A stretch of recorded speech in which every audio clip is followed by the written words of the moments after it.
All right, so we wanted to start by doing an orientation of our study area and our land use challenge that we've selected, so you guys are familiar with some of the background and history of the area before we go out and do a combo of a bus and walking tour. So this is intended to be open-ended questions, so if you have something, just raise your hand and stop me at any time, and we'll go through. I don't know that we'll take a full hour unless there's a lot of discussion, and I'm going to rely on some of my city staff people to weigh in on stuff as well.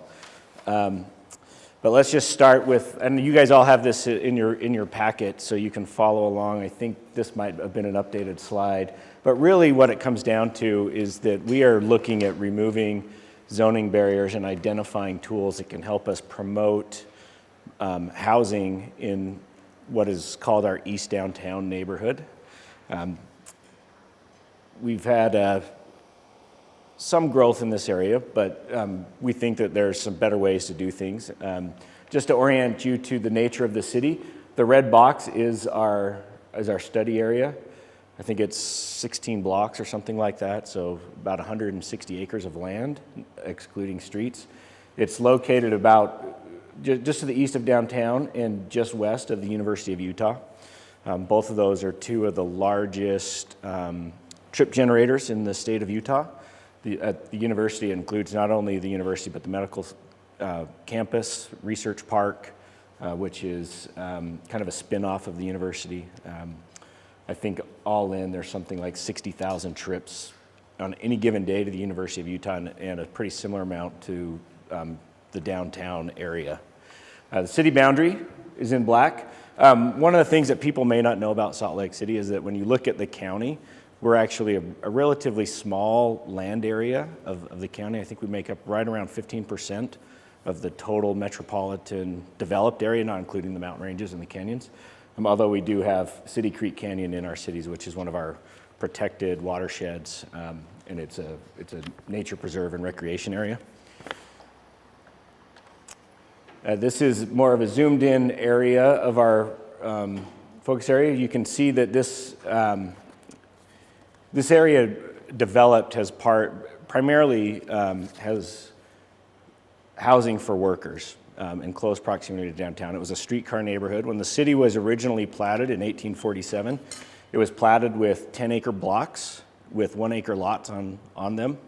And the intent was that each block would be self-sustaining. So they would grow their own food, produce their own clothes, all of that kind of stuff back in the 1800s. It quickly realized that in Salt Lake that probably they needed to rely on some external supplies, and property started to be subdivided up. Initially, the East Downtown area, unlike our residential areas, wasn't platted in a very uniform way, as you can see by the crazy lot sizes and variety that we have. We have some that are 3 or 4 acres and some that are as small as 4,000, 3,000 square feet. So it's a really mixed pattern. On the eastern end is a historic district, right through here. And then at the top of the screen along South Temple is also a historic district. So we have these balancing of forces. I think the typical lot size in this area is right around, if I remember the math, right around 10,000 square feet. So we see a lot when development comes in, we see a lot of parcel consolidations.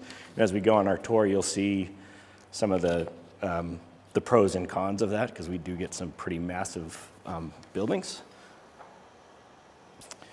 This area has, similar to the rest of the city, but probably growing at a faster rate. You can see the population increase just in the past 6 years, 32%.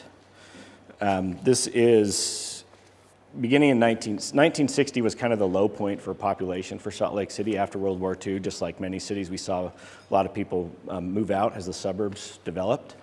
And so our population actually went down to basically 160,000 people. The decade prior to that, it was at right around 190,000. So we lost 30,000 people, which I don't know the math there, but that's probably 25% of our city, roughly, left in 10 years. And so we didn't see a lot of growth until really about 2000. And from 2000 to 2010, we got back up to that 190,000 point. So in 10 years, we added about 20,000 people, and that trend is continuing today. To give you an idea, we're actually in our largest period of residential development growth in the city's history. So in 2017, we had more than 8,000 housing units that either opened, were approved by our Planning Commission, our Landmarks Commission, in for permit review or under construction. That's roughly 10% of our total housing stock in 1 year. The prior period of largest growth was that decade from up to 1950, where we saw 12,000 housing units built in 10 years. So we're probably going to pass that in these 2017 and 2018. Demographic-wise, this reflects the number of units in this particular area, so it's up 36%. We're up to 3,200 units. Most of these are, I don't know if that number's right. Oh, that's an increase. So we've had a 40% increase in the number of renter-occupied units. That's reflective of the proximity to downtown and the university. There are a lot of students who live in this area, and we've also seen a 5.2% increase in home ownership. Yeah. Are those local renter owners? I think the next slide actually talks about where people are coming from in this neighborhood. How many people own the building? Are those Locally owned, mostly local Landowners? landowners? some. It depends on the product. We just probably in the last 5 or 6 years have started to see a lot more outside investment, but most of our growth up until then has been more internal, both from a funding source and a sheer numbers population. So we haven't had a lot of in-migration until recently. So so you can see 85% of the housing units are renter occupied. One of the interesting things about this neighborhood is how young it is, and that's even with less than 1% of the population being under the age of 5. There just aren't kids who live in this neighborhood, and that's probably somewhat reflective of the variety of the amenities that are in the neighborhood, and the high number of multifamily units and lack of things like parks and schools. Yeah, Molly. I think I have it someplace. I want to say it's right around, I just looked that up too. I thought I wrote it down, but I didn't. I think it's in the 2,800 people per square mile area.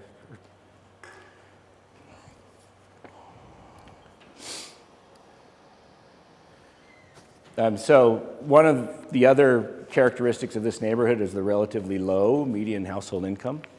Again, reflective a lot of the nature of who's living in this neighborhood, the college students. But there also are a number of low-income housing units and subsidized housing units in this neighborhood. So that contributes to that. And then, unlike most of Utah, so most of Utah's growth is from internal growth, from natural births and things like that. But this neighborhood, only 31% of the people who live in this neighborhood are from Utah. Most of them moved from outside of the state, which is a new trend for Utah. So a big change there. So do you know what portion of the neighborhood is made up of students? I know that's a tough one. Yeah, I don't. I think we could probably look at the population pyramid to try to figure out a better guess than that. As far as land use goes, it's a very mixed neighborhood. One of the things one of the issues Salt Lake City faces as being the capital city, we have a number of properties in our city that are property tax exempt, whether they're government or nonprofit or institutional. And those are, you can see a lot of those on this map, these kind of big light gray areas. But we have a variety of uses in this neighborhood. There's no one dominant land use pattern. Beginning in the 50s, as the population started to move out, the city's plans for this neighborhood were actually to have downtown expand up towards the University of Utah. And you'll probably hear that from some of the people that you meet with on your panels. And as we're out there, you'll see a number of inappropriately scaled, 15-story buildings just randomly that popped up. And that was a reflection of that policy that the city had in 50 years ago. And so that maintained up until really the 90s, early 90s, when the city replanned that area for the first time in about 30 years. New master plan and reflective of growth. One of the things that you will also see on the walking tour is the 400 South corridor, which is has our light rail on it. It's a state highway, and so the state controls curb to curb there, and it has historically been a very auto-oriented corridor. In the last 5 years, it started to transition with buildings being brought out closer to the street and residential components mixed in. When the light rail the University line opened in 2001. We didn't see a housing unit built until 2011 on that corridor. But since then, all the housing you see in that corridor is within the last 5 or 6 years. And it's at the bottom of the map, so you can kind of see these kind of strip commercial areas. Some of these are now developed with residential on it or under construction. As we take the bus up the street, we'll point those things out and you can see those. One of the reflections, this is an area that reflects our lot consolidation issue that we have. So for example, this piece right here takes up about 2/3 of the block and it's a single building. So and it's residential, so as far as engaging the street goes and that interaction between building and private space and public space, it's really difficult to do when you have a 400-foot long residential building facade at the ground level. This building at least has some ground floor units with some semi-private space in front yards, so that will help. Some of the other buildings, that's a lesson that we learned. We didn't have requirements for that kind of thing until recently, and so some of the older meaning 5 years ago, apartment buildings didn't have that, and so they were really void of that street interaction.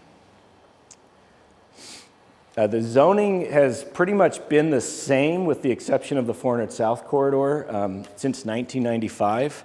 And we'll get into why 1995 was important to the city in just a minute. But most of the area is zoned for mixed use, generally buildings 75 feet in height, although in this part you can go up to 125 feet. Our real estate values and profit margins for those types of developments really aren't there yet to trigger anything above the podium with wood frame construction above it. We're just barely starting to see residential buildings go taller in our city, mainly in our Sugar House neighborhood, and then a few proposals in our downtown.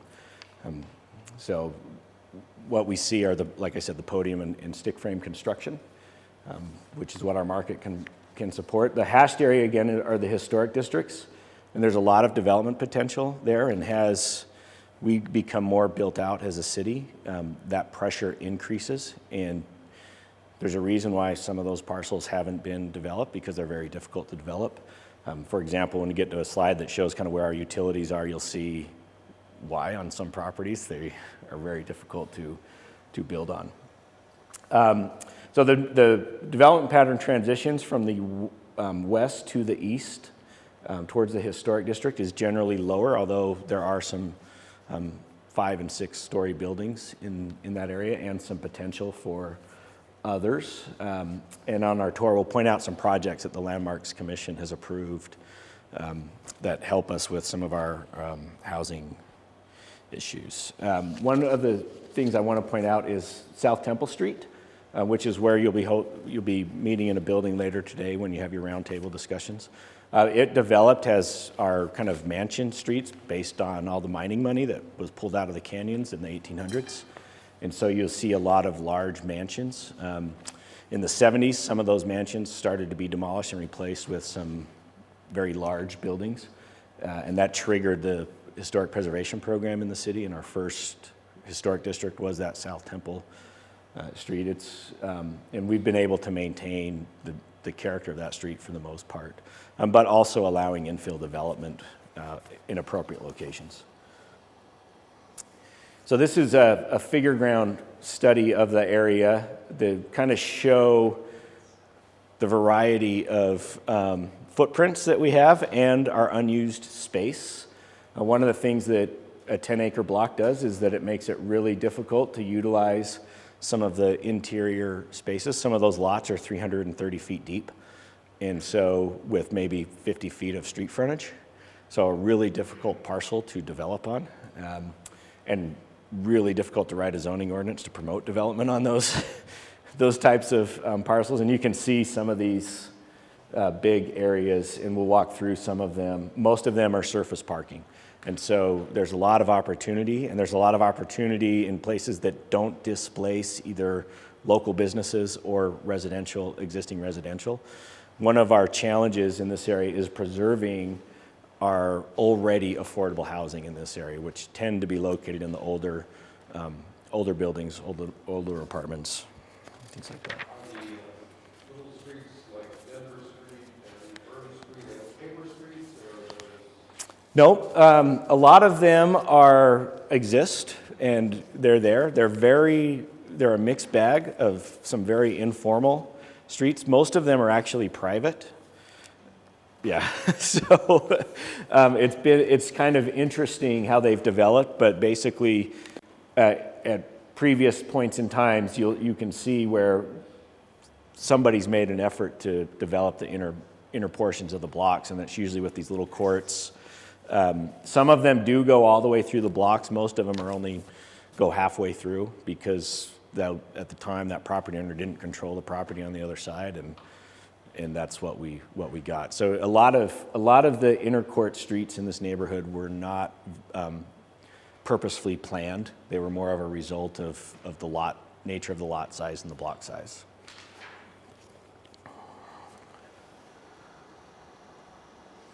This map shows some of the transit, and John, if you want to weigh in on any of this stuff to correct me when I make a mistake, please do.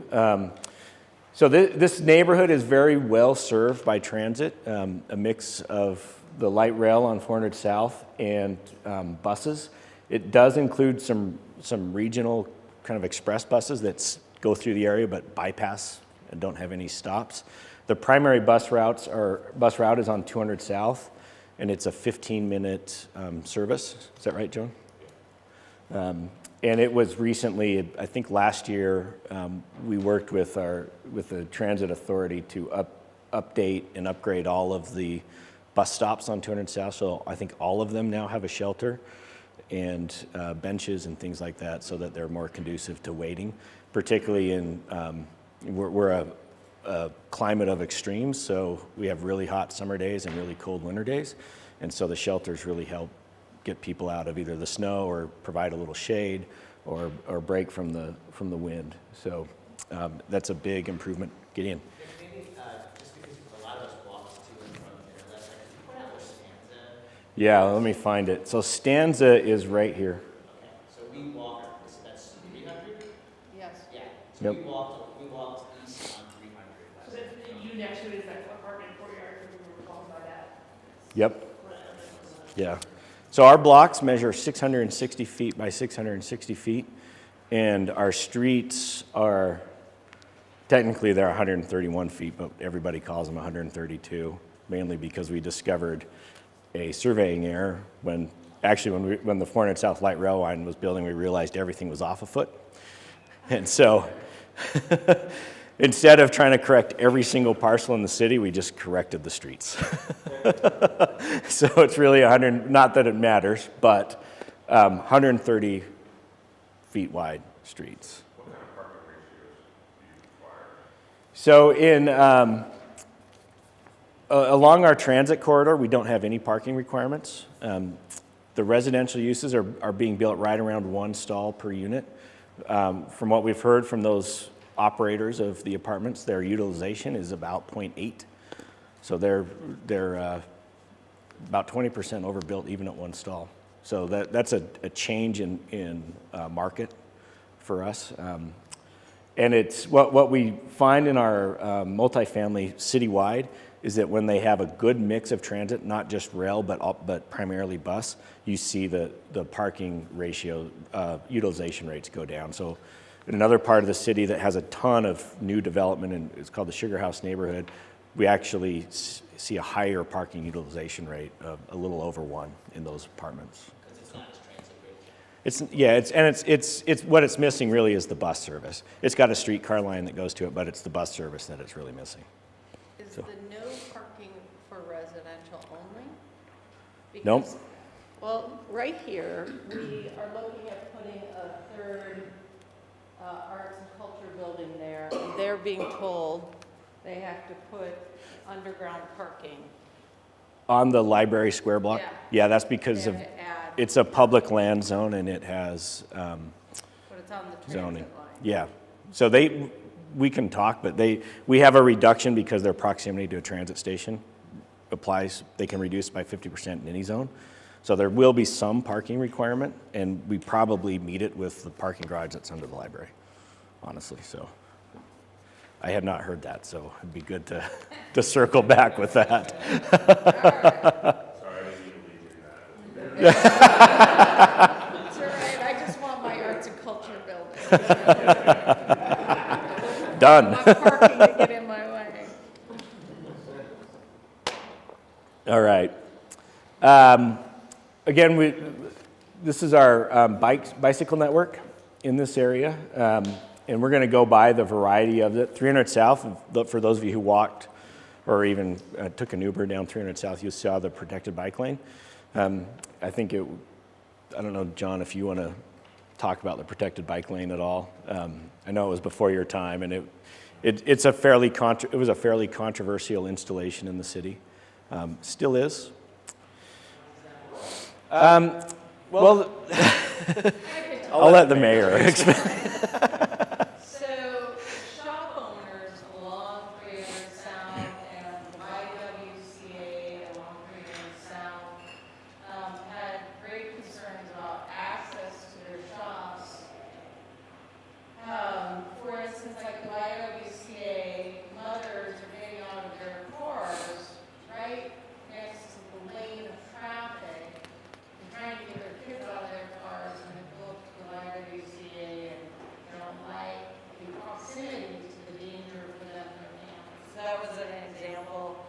There's like a major carpet company, sells big rugs there on Third South and trying to get product across the bike lane and over that protected cement barrier using equipment was not easy either. So there was just, I think people did not feel like they were consulted very well and just got run over by bike lanes. Kind of essentially felt like that, but it's still controversial in some ways today. I think it angered people enough that trying to do another protected bike lane anytime soon would not go over well. So we're doing bike lanes, but they're all painted. Yeah, and shortly after the 300 South bike lane was built, we did build another one on 200 West, which ends right at that track stop where we were yesterday in the Central 9th neighborhood. So there to the north, it continues into downtown and they intersect. So, What they are utilized heavily? John, do you know? I don't know what the counts are. Do you? They seem to be. I mean, you hear a lot of kind of the anecdotal information where people will go by and they don't see a bike and so they assume it's not used. But a few years ago, I think when it first opened, we did some bicycle counts, and we did it compared to what they were before, and they did increase. I just don't remember the numbers. I think all of our bike lanes are being used, and the use usage year-round even is increasing. You know, there's, Yeah. people really like that opportunity. Yeah. This is our utility network. Fortunately for us, it's very well developed in this area. This crazy purple line is actually an old canal that's piped, so it's now part of our storm drainage network. But you can see how it runs through some properties, and as we go out and walk, you'll see a split in buildings or, you know, an oddly shaped space. That's because they're not allowed to build on top of that, and the city actually has rights of first refusal on those parcels. So if the existing buildings where they are above the canal, if they're ever demolished, our public utilities department actually has the right to acquire that property. So to a large degree of these developments that do sit on the canal will probably never change because of that, because of the people have to oblige. It's all private, yep. So there's easements across the top for public utilities to access it. And in some places, they've had you can see where they've jogged it and moved it, and developers can do that where they move it to the edge of their property or sometimes out in the street to make their property more developable and add some value to it. Has there ever been a discussion about daylighting that back to where it used to be? I don't think for this particular canal. Unfortunately, many of our creeks that come out of our canyons were also piped, and there is a nonprofit group that is promoting the daylighting of those. And the city has done some daylighting, and some private developers have done some daylighting, so or a version of it. So if you get a chance to go to kind of North Temple and I guess it's North Temple and Main Street, you can see where part of City Creek, or a version of City Creek, has been brought back up to the surface. So it adds a little amenity along the sidewalk. There's others as well in the city. Not so Does your jurisdiction end at the main, or is another curve as far as extending this road? I'm not sure I'm following that. So when you extend the service into private property, does Oh. the property owner have to start at the main or can they start at the curb? They start so for water, it starts at their meter, which is usually, right in between the curb and the sidewalk. I mentioned earlier about why 1995 is important in the city. So in 1995, the city went through a citywide rezoning process. And it was, in some degree, a reflection of a lot of vacant housing in the city. We had just barely started to see our growth come back, and people were a little concerned about that. We used to allow those missing middle housing citywide, so duplexes, triplexes, townhomes could be built anywhere. And a lot of our neighborhoods have a mix of housing types because of that. Most of our neighborhoods were built prior to 1960, so they were all built. But in 1995, we made it virtually impossible to build any of these types of housing. So duplexes were extremely limited. Our courtyard developments and this kind of density were essentially wiped out. So all of our multifamily zones had density limitations put on them that were based on lot area. So even to build in our high density zoning district, even to build a threeplex, you needed 9,000 square feet of land. You needed at least 8,000 to build a duplex. And so we just didn't see housing built in those areas, which the east downtown area where we're going to go has a lot of this type of zoning in place, and that's one of the things that we want to get back to, kind of our historic roots in terms of that. And sorry, anything zoning regulations in minimum lot area? Is that what you're saying? Yeah, so it established minimum lot sizes per unit that didn't match the development patterns in the neighborhoods at all. And so even in our R1 zones, our single family zones, they didn't match our lot sizes. And so we saw basically, it kind of froze our neighborhoods in time. In some places, that's probably okay, but in other places like East Downtown and our edges of our downtown, it probably, in hindsight, wasn't the best move. And that zone is still in place. It's still in place. We still have those zones. One of the other big issues that we have that's creating our housing prices is a 2% vacancy rate. I'm looking at hand people if you guys want to talk about this at all. Or do you? I've just. Sure, I mean, I would just say, I think it's, you know, the demand is outpacing the availability, and so everything we could build, we're basically functioning as, you know, a 100% lease up in a very short amount of time. We haven't seen any sort of, 1 month free runs in many, many years, and the cost of construction in addition is going up significantly. So it's not just the demand, it's the price that it takes to build now, and every year, we're seeing increases of that, 3 to 5 to 7% in that building cost. Yeah. Is that 2% citywide or is that 2% in this neighborhood? That's citywide. Yeah, and it's primarily new development. If you looked at older developments, it might be slightly higher, but you're not seeing like a 5% anywhere. And so that is getting leased up around the city. Right, and as a state, we have a very low unemployment rate, so we have a lot of in-migration for jobs, and our construction industry region-wide really is at kind of an all-time high as far as the number of new projects. So obviously that's putting a strain on construction costs. I think we had one developer who I think you'll meet with, Chris, right? He was there last night. Told us that he's building essentially the same project now that he built or opened 2 years ago, and his construction costs are 25% more than they were 2 years ago. So, and they're an affordable housing developer, so that's a huge impact on them and what they do. Is that vacancy rate reflected in commercial space also? Is it low? Yes, commercial space is equally as low.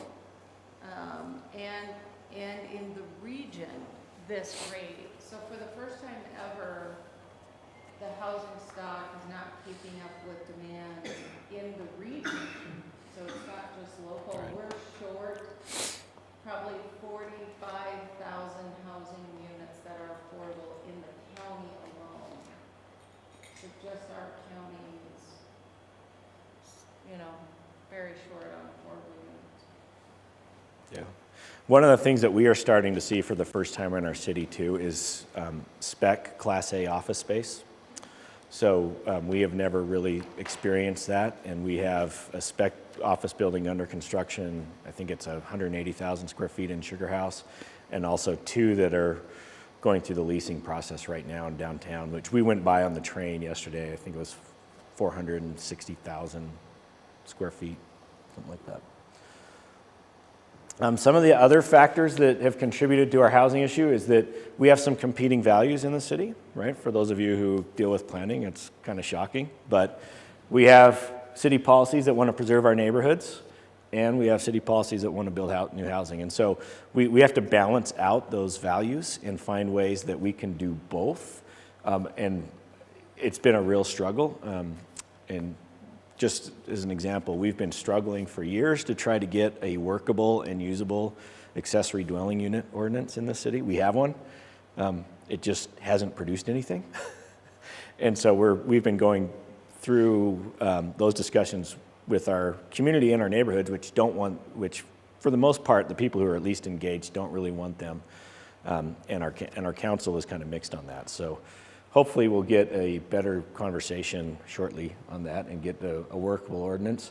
In the planning division, we've had a 30% increase in our development applications in the last 5 years. So we're at an all-time high. What that means for us is that it removes some of our capacity to analyze our zoning, to see how it's working, and analyze our master plans to see how they're working. When we went through the recession from 2008 to 2012, I think, or 11, we had a lot of staff capacity, so we were able to update a lot of our master plans and make some pretty significant zoning changes along our transit corridors and things like that. But right now, we don't have that capacity necessarily to do that just because of the increased number of applications that we're seeing. And I think all of the city divisions and departments that are in the development world are seeing that same kind of thing. I don't know how much building permits have gone up, but I think it's actually exponential for them. Does your fee structure allow you to scale staff to accommodate that? Nope. See, I asked a tough question before you got in trouble on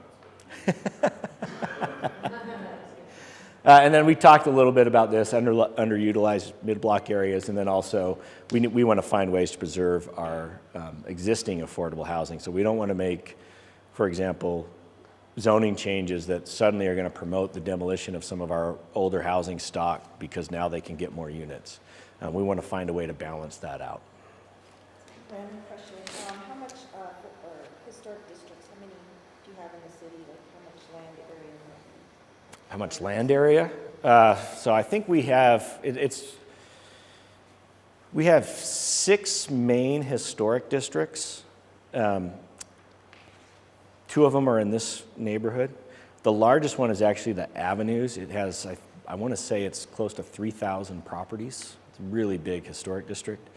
The Central City Historic District is roughly 1,000 parcels, I think. Most of the other ones are fairly small and only include a block or 2, so they're kind of removed out in single-family neighborhoods. So. The issue with preserving existing affordable housing, there's no rental replacement ordinances? Right now, we don't have any sort of tools available to us. So. And that was the end of the presentation. So if there's any other follow-up questions, we're a little ahead of schedule. Also would be good maybe to just remind them of the questions you guys put at the end of the. Yeah, and I don't have a copy of those with me, but One other question on historic districts. What does that mean in terms of process? yeah. So in our historic districts, we have a process for just about any change to a property that is proposed. Most of them, probably 90+% of them are really minor things that we just do. Somebody comes in and our planner talks and just does it right then and there. Things like, fixing some soffits and things like that, or, refacing a front porch and those kinds of things. All new construction in historic districts has to go through our Landmarks Commission.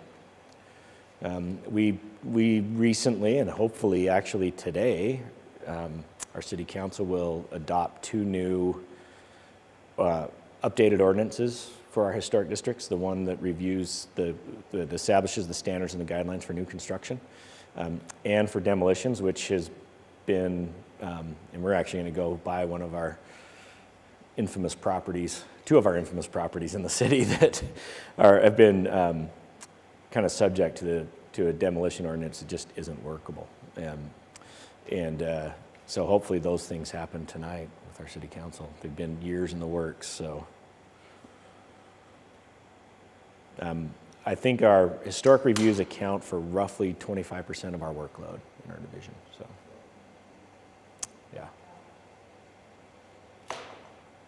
yeah. So just a reminder of the questions. Thank you, Gideon. I think you covered most of it, I just wanted to make sure everyone had it in their mind as we. Yeah, so one of the things that we wanted to throw out to this panel was how might we be able to use an adaptive reuse ordinance for our historic buildings. I think that's not just in the historic districts, but is that a tool that can be used even outside our historic districts? And then can we apply that, is this neighborhood the right spot for that? And then if so, could we craft some kind of an ordinance that not only would work there, but also work in other parts of the city? And we've been talking about things like being able to waive or reduce parking requirements or density requirements if you're reusing an older building, even if it's for a use that may be not allowed in the underlying zoning district. So some of our RMF zones that you saw on that slide, maybe there's a chance for some of those to be converted to office or something like that if they're preserving the building, if that's our highest value. Again, we talked about mid-block areas. Are there other cities that have found some solutions to some of the oversized blocks? I mean, I know there's some internationally. I don't know if there are in the U.S. that aren't based on the similar But are the pattern. just taken from private property? Yeah, and that also translates to how do we get these mid-block areas when we don't have a tool in place, either as a property owner or a funding or a lender. How might we be able to get people to build those types of things so we maintain or improve our connectivity through our blocks? And I think that's kind of about it, other than the things I touched on. So, Molly. you probably use the International Building Code. We do. Is there openness to performance standards when it comes to reuse of existing buildings? We'll find out. I don't know. I think we want to have every potential option on the table. One thing I forgot to mention when we were talking about our street widths is one of the issues that we're running into right now is with the International Fire Code. So in Utah, the state legislature adopts those things and tells us what we can and can't modify. And there's a section of the International Fire Code that requires aerial fire access for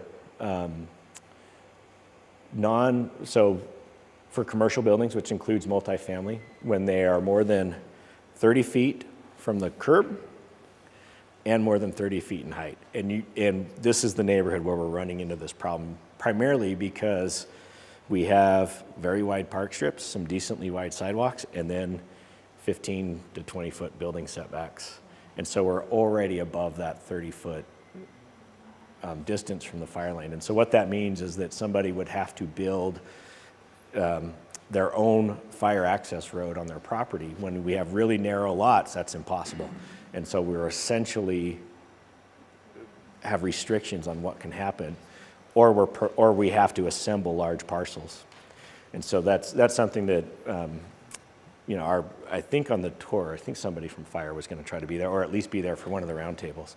And so they recognize that as an issue, and we're trying to figure out how to solve that. But unfortunately, it would also require our friends up on at the Capitol to give us the authority to make some changes there.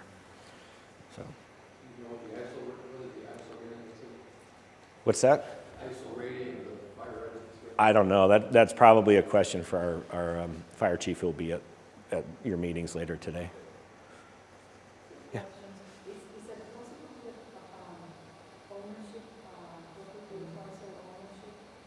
When you talk about the big blocks, is it one owner that owns everything, or something that we show private, public, like you were talking about? Yeah, it's usually individual owners. There are some, and I can point out when we're out on our tour, some areas where one property owner will own 7 or 8 parcels all together.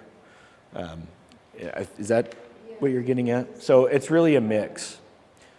And then on neighborhoods, if I'm looking at the map, the aerial map you have, I get the downtown, and that people are living, but when you're working on master plans, who lives, are there distinct neighborhoods that are adjacent or part of Yes. this area? Yeah. One of the interesting things and challenges that we have in the East Downtown is because of the more transient nature of the people who live there. There's not a very strong, I don't know the right term, but kind of champion of engagement. So there is a community council. We use community council citywide for that area. They're generally not engaged in East Downtown because they extend further to the south, and that's where most of the people live who participate, at least in the community councils. Just to the north of this neighborhood, where the avenue starts and you start to go up the hill, a pretty active community council. To the east with the University Gardens neighborhood is what it's called, from kind of 7th East up to the University of Utah. They're pretty active as well, but for whatever reason, this little pocket doesn't have that same level of engagement. I was just going to ask on the neighborhood piece, is there a a map that just shows like the historic neighborhoods, not like the engagement or who's active, but just like this is a neighborhood that's called X, and this is a neighborhood that's called. Yeah, we can Do an overlay, just, I mean, that provide kind you of with gives that. engagement and how these things mix together historically, would be interesting to see. Okay. Yep. Our fire department has a class 1 designation from ISO. There you go. Thank you. So, I didn't know that. I know it was mentioned yesterday in the tour of the neighborhood, Central Ninth, about the lack of park space, green space, and I assume that's the same here, few public parks or green space. Yep. Is there a strategy to change that? Or? Our Parks and Public Lands Division is going to start a citywide, they've been doing a needs assessment over the last year and a half, I think. And in this next budget year, I believe they're going to start a citywide parks plan to help identify those needs and gaps. And we would work with them to start to identify locations, looking at city-owned property if it's appropriate, and then some other areas where maybe we can fill those in. So they've been looking for a downtown park for probably 2 years, but because land costs are so high, it's been very difficult to find enough money for open space. And so I think that's been the major challenge with sort of this downtown area, is they literally have not been able to afford it. Even though council is supportive and the mayor is supportive and we put money towards it, we just haven't been able to find a location that meets their needs and isn't cost prohibitive. Yeah, one of the other factors, which I think a lot of people don't necessarily think about in Utah, is that especially in urban neighborhoods where you do have a mix of uses, and particularly restaurants are so important. I think it was 2017, the Utah legislature changed the spacing requirements for alcohol serving establishments, including restaurants. So a restaurant can't get any kind of alcohol permit at all if they're within 300 feet of a park or even a playground. So even if it's not a park and it's just a playground, then that would eliminate all the adjacent block faces from having even a restaurant that could serve alcohol. So that's a deterrent to a lot of restaurants. So there's the beer and wine license, and there's I think they call it for COPD, hard liquor. Mm-hmm. What you're talking about is beer and wine? It's all of them. So even a beer and wine license wouldn't be able to be issued within that proximity. Where there's a park. What's that? It cannot be, I didn't hear you. It can't be within 300 feet radius of a park, any alcohol permit at all. So then there would be opposition for any park coming in. That's one of the challenges that we face, because one of the things that our legislature has a tendency to do is to regulate land use or tell us what we can do land use wise on a one-size-fits-all approach without recognizing that urban environments are different than suburban environments. They have when it comes to particularly planning and zoning, they have a very, they want it to be consistent everywhere, so developers know what to expect no matter where they go. And so it's been a challenge in many aspects to do that. So. Back to the question about land ownership, I mean, just ballpark, right? And because so much of that area is renter occupied, I mean, is it 10 groups that own most of the property, that own most of the rentals? Is it 5 groups? Is it 100? I mean, do you have any sense? I would say it's in the hundreds versus less. This is mostly local ownership. So Yeah. it's a family that owned a house and moved out to the burbs and kept the house. Yep. We have started to see some investment companies buy some of the older apartment stock, knowing that eventually, with the plan to eventually convert those to condos over time, because right now they can purchase them for, say, I'm trying to remember what the last figure I heard from a real estate company was, but they can purchase those for about $60,000 a unit. And when your market is driving $200,000 a unit for one-bedroom condos, that's a pretty big profit margin for them, even if they have to hold it for 3 or 4 years. So, This is an interesting question, but I was wondering if it'd be good to get an understanding of the baseline of just the governance, of who has control over what. It sounds like the legislature has a big component on, what the city's doing, like, just understanding what the dynamic is of the philosophy. Because, Yeah. once you get to a city to be a certain size, sometimes it's good to be a city county. It's just a. yeah, so we are supposed to have full land use control at the local level. The state does kind of pick and choose what that means. So they'll tell us things like, if there's a conditional use, you have to approve it. So if there's a negative impact with that conditional use, you can find ways to reduce that impact. But the only way you could say no is if that impact cannot be reduced at all, even a minimum amount. And that's an example of that type of situation. They tell us we have to have zoning, we have to have master plans, we have to have land use authorities. So in Salt Lake, that's the Planning Commission, Landmarks Commission, and staff, because we do have some approval authority in our ordinance. So they'll tell us that. They regulate how we can subdivide properties and the processes there. But they let us kind of dictate what happens in each zoning district. Nothing on density, No, nothing on height. no, that's all a local authority. Is it important for people to see mountains, not have blockage with buildings and such? Yeah. I would assume so, beautiful. Yeah, I know in some cities you can't go taller than the state capitol. So, that's yeah. not an issue. There's that part's not. There's this urban legend in Salt Lake that you can't go, and it's mixed depending on who you talk to, that in downtown you can't build either taller than the Capitol or taller than the church office building, neither of which have ever been true. But for whatever reason, those are out there. In our downtown, we actually don't have a height limit. So we have design review processes that get triggered depending on where you are downtown and what that, if you're on the corner, it's different than if you're mid-block. So. Housing stock looks good. I assume you don't have a lot of building code violations in the study area. It's pretty well maintained. As far as, I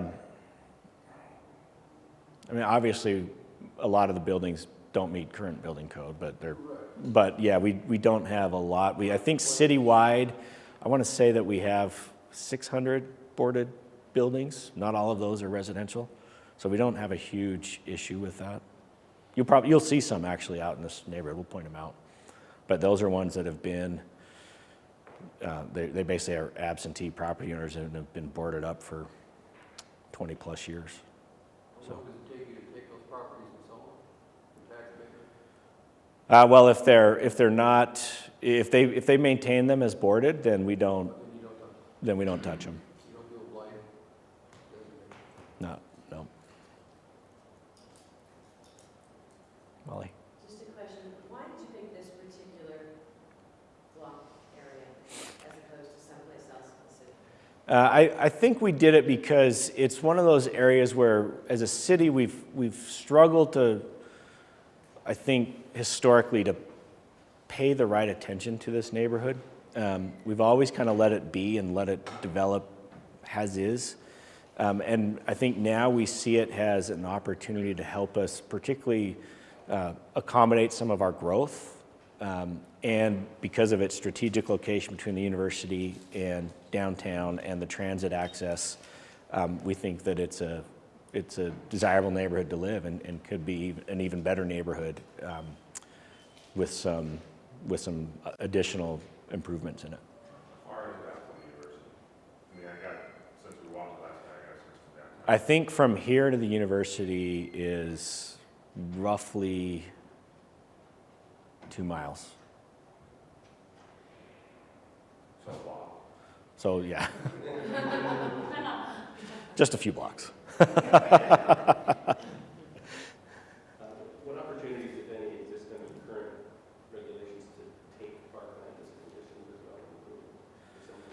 That's in Utah, we can't require that as part of a development.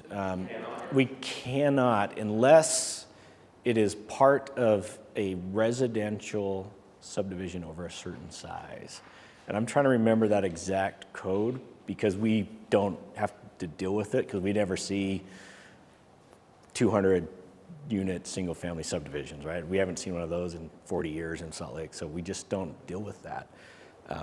But usually in Utah, we're very pro property rights, so it's usually a developer would be proposing to include it as usually a condition of approval. A lot of our suburban cities require those types of things to go through either a plan development process or a zoning process, even if it's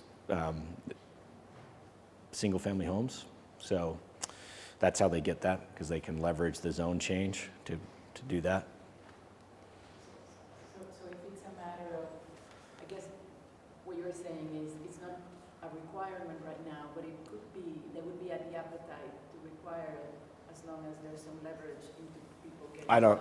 I don't know the answer to that. Because it's not that they're opposed to the open space, except for the 300. Well, there's a difference between requiring public kind of parks and open space. We do require open space in some of our zoning districts, including the RMU zone. So I think 20% of their lot has to be open space. Most of it, they'll do that with just a quick and easy, throw some grass down in the backyard of the building. Not publicly accessible. It's not publicly accessible, and that's one of those balancing things that we can't necessarily require it to be publicly accessible because You've never used that as an incentive, publicly accessible, privately owned space as an incentive for development? In our transit zone, we do have that as an option for them. We don't require anybody to do that, but they do have that option. As an incentive for redevelopment. Yeah, we don't have any